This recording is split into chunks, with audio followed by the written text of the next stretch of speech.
J'ai habité aux États-Unis pendant 13 mois en tant que fille au pair. Donc une fille au pair, c'est une personne qui va habiter dans un pays étranger pour s'occuper d'enfants dans une famille qui doivent lui payer une petite rémunération et à manger et lui prêter une chambre pour dormir.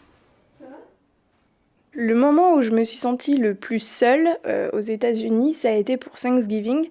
Toute la famille s'est déplacée pour Thanksgiving, donc il y avait les parents, les grands-parents, les frères et sœurs de mes parents d'accueil, les cousins, les cousines.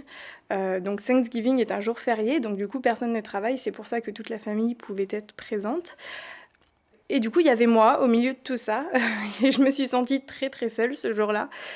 On s'est tous assis sur des canapés au milieu de la salle à manger, puisqu'il faut savoir que les Américains aiment bien manger sur leur canapé plutôt qu'autour d'une table. Du coup, toute la famille était assise sur ces canapés. Il y avait à peu près une vingtaine de personnes dans la pièce, sur des canapés, par terre, un peu partout. On avait tous notre assiette sur les genoux. Et avant de manger, du coup, il a fallu faire la prière en se tenant les mains.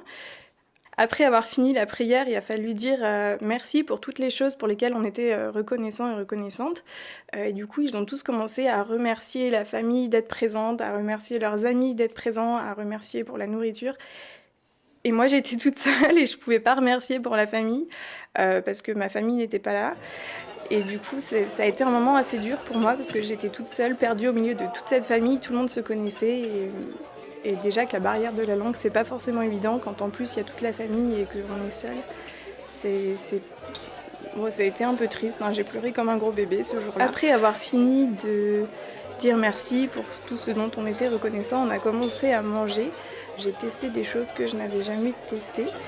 Déjà, la dinde, il la farce avec un mélange très particulier. Je ne saurais même pas dire exactement ce qu'il y a dedans, mais il y a du pain de mie et du maïs et c'est de la farce un peu bizarre.